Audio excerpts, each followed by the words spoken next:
रमजान के महीने में एक गरीब औरत अपने घर का कुछ सामान लेकर एक दुकान पे आई। दुकानदार ने कहा कि बहन, आप क्या खरीदोगी? हमारी दुकान पर हर तरह का सामान मौजूद है। उस औरत ने बड़े दर्द भरे लहजे में कहा कि भाई, मैंने कुछ खरीदना नहीं है, बल्कि मैं अपने घर का कुछ सामान लेके आई हूं, कुछ बर्तन लेके आई हूं। मैं वो बर्तन आपको बेचना चाहती हूं। दुकानदार ने वो बर्तन देखे, औरत से कहा कि बहन, ये डिनर सेट आप कितने में बेचोगी? उस औरत ने कहा कि भाई, मैंने सारे बाजार का चक्कर लगाया है, कई दुकानों पे गई हूं, किसी भी दुकानदार ने 8,000 से ज्यादा इसकी कीमत नहीं लगाई। आप बताएं कि आप ये डिनर सेट कितने में खरीदोगे? उस दुकानदार ने औरत से कहा कि बहन, वैसे आप ये डिनर सेट बेचना क्यों चाहती हो? जवाब देते हुए उस औरत ने रोना शुरू कर दिया। कहने लगी कि भाई, ये मेरी बेटी का जहेज है। मेरे शोहर ने बाहर के मुल्क से मेरी बेटी के जहेज के लिए ये डिनर सेट भेजा था। 6 महीने हो गए हैं, मेरे शोहर का इंतकाल हो गया है, तो घर में फाके हैं, मजबूरियां हैं। मेरे बच्चे माह रमज़ान में सहरी भी पानी के साथ करते हैं, इफ्तारी भी पानी के साथ करते हैं। घर में राशन नहीं है, घर में आटा नहीं है, तो मैं मजबूर होके अपनी बेटी के जहेज का सामान बाजार में बेचने के लिए निकली हूं। दुकानदार ने कहा कि बहन, बात यह है कि यह डिनर सेट इंपोर्टेड है, तो इसकी कीमत 90,000 रुपए है। मैं इसके आपको 80,000 रुपए से ज्यादा नहीं दे सकता। वो औरत रो रही थी और रोते रोते उसके होंठों पे थोड़ी सी मुस्कुराहट आई।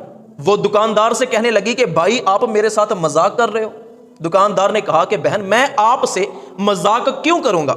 ये 90,000 रुपए का है, 80,000 रुपए मैं आपको इसके दे सकता हूं। अगर आपने बेचना है तो बताएं। औरत ने कहा कि मैंने तो जरूर बेचना है। दुकानदार ने कहा कि बहन, आप दुकान के ऑफिस में चली जाओ, मैं अभी आकर 80,000 रुपए आपको इसके दे देता हूं। तो वहां पर एक अमीर शख्स बैठा जो बर्तन खरीदने के लिए आया था, यह सारा माजरा देख रहा था। वो उस दुकानदार के पास आया, कहने लगा कि भाई, लगता है कि आपको दुकानदारी करनी नहीं आती। ये डिनर सेट ज्यादा से ज्यादा 10,000 का होगा, 15,000 का होगा, आपने औरत को 80,000 रुपए दे दिए। इतना नुकसान, इतना घाटे वाला सौदा। तो उस दुकानदार ने मुस्कुराते हुए जवाब दिया कि भाई, मैं जानता हूं कि ये डिनर सेट ज्यादा से ज्यादा 10,000 रुपए का है, लेकिन मैंने ये 80,000 रुपए का इसलिए खरीदा है ताकि उस बेवा औरत को अपनी बेटी के जहेज का कोई दूसरा सामान बेचना ना पड़े, उनका रमजान अच्छे तरीके से गुजर जाए, वो भी दूसरों की तरह अच्छी सहरी और अच्छी इफ्तारी कर सकें और वो भी ईद की खुशियों में शामिल हो सकें। ये कहकर दुकानदार ऑफिस में चला गया।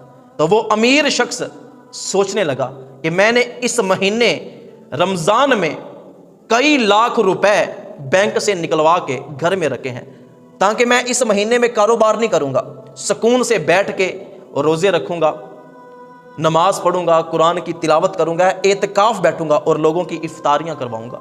तो मैं तो अपने रब को राजी करना चाहता था, लेकिन रब को राजी तो इस दुकानदार ने कर दिया। तो नमाजों से, सजदों से, कुरान पढ़ने से, रमजान के रोजे रखने से रब राजी नहीं होता।